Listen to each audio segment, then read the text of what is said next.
हमने 5,75,620 metric ton procure किया था। उसके साथ 5,77,931 मेट्रिक टन हमने दूसरे रीजन्स जैसे पंजाब हरियाणा से रेक मंगवाया था।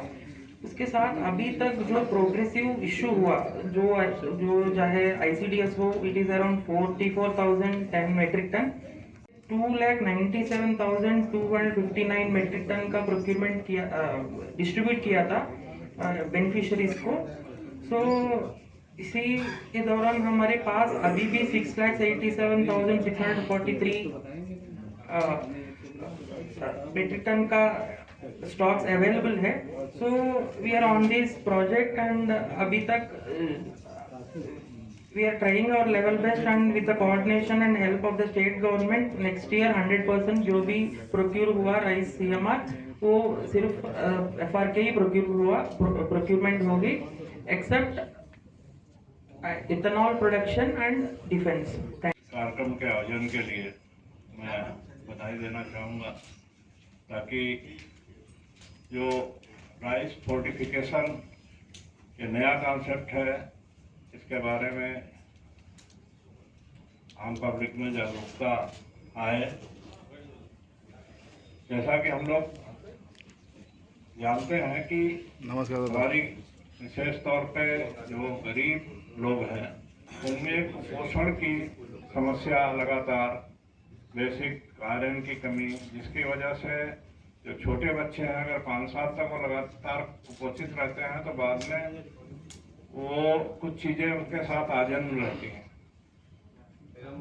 उनके पास इतना पैसा नहीं होता, यानी कि उस खाद्य पदार्थ का पोषण स्तर को बढ़ाने के लिए अगर हम लोग कुछ विटामिन और मिनरल्स उसमें ऐड करते हैं तो उसी को हम लोग फूड फोर्टिफिकेशन कहते हैं।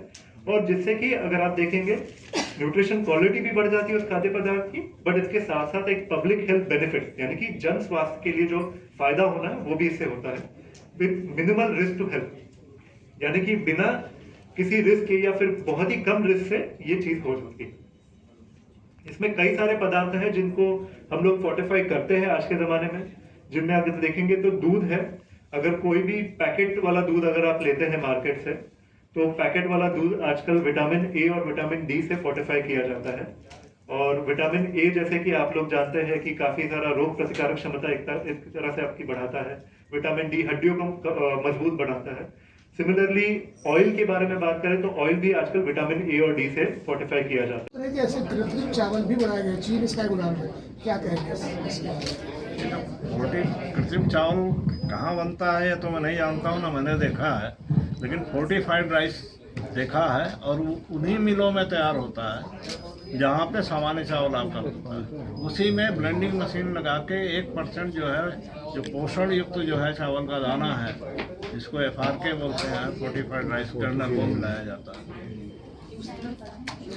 एक बात ये है कि नमक को लेकर एक प्रयोग किया गया था, आयोडाइज्ड नमक, आज भी हम उसका प्रयोग करते हैं जिसमें तमाम तरह के पोषक तत्व होते हैं। और इसी तरह से हम बात करें सब्जियों की जिसमें zinc, folic acid, iron, vitamin A, B और B12 प्रचुर मात्रा में होते हैं, उसका भी लोग सेवन करते हैं। तो जिस तरह से फोर्टिफाइड चावल को प्रमोट किया गया है और ये कहा गया कि सभी राशन की दुकानों पर पहुंचेगा या मिड डे मील को भेजा जाएगा, तो इसमें कितना लोगों को फायदा पहुंचेगा? और अगर कॉस्ट की बात करें तो इसकी कॉस्ट में और आमतौर पर जो चावल लोग खा रहे हैं उसमें कितना? देखिए, अभी तो जो सरकारी योजनाओं में वितरित हो रहा है उसमें पब्लिक से कोई कास्ट नहीं ली जाती। जो इसकी फोर्टिफिकेशन की जो कीमत है वो भारत सरकार ही दे रही है। तो अभी पब्लिक को इसमें ये तो जब उसको जैसे 3 रुपये में पैसे में पहले भी चावल मिलता था, आज भी 3 रुपये में ही मिलेगा। उनके लिए फोर्टिफाइड चावल देने में कोई अतिरिक्त उनसे खर्चा नहीं लिया जाता। तो इस चावल का प्रयोग करने से जैसा आपने कहा कि कुपोषण एक बड़ी बीमारी है, उसमें इसको काफ़ी फायदा मिलेगा क्योंकि इसमें आयरन, विटामिन B12 और फोलिक एसिड मिला हुआ है जो हमारे छोटे बच्चों, किशोरी बालिकाओं और जो गर्भवती महिलाएं हैं उनके स्वास्थ्य के लिए आवश्यक है। तो उनके लाभ एक सवाल हमारा है कि इसका प्रयोग हम जब कर रहे हैं या करेंगे तो हमारी बॉडी पर, हमारे शरीर पर इसका साइड इफेक्ट क्या रहेगा या नहीं रहेगा?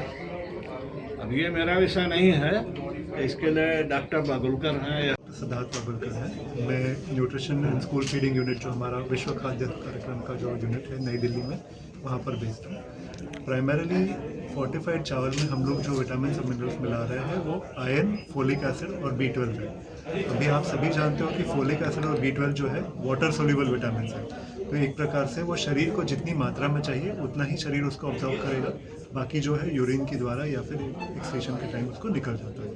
साथ ही साथ आयरन का भी वैसा ही है, जितना आपके शरीर को ज़रूरत है वो एक प्रकार से लिवर में स्टोर हो जाता है, उसके बाद में वो एक्सक्रीट हो जाता है। तो कहीं कोई इसका ये नहीं कह सकते कि आप एक प्रकार से ओवरडोज हो रहा है या कोई लोड हो रहा है। तो जितना शरीर को चाहिए उतनी ही मात्रा में शरीर उसको रखता है अपने पास में, बाकी सारा निकाल देता है।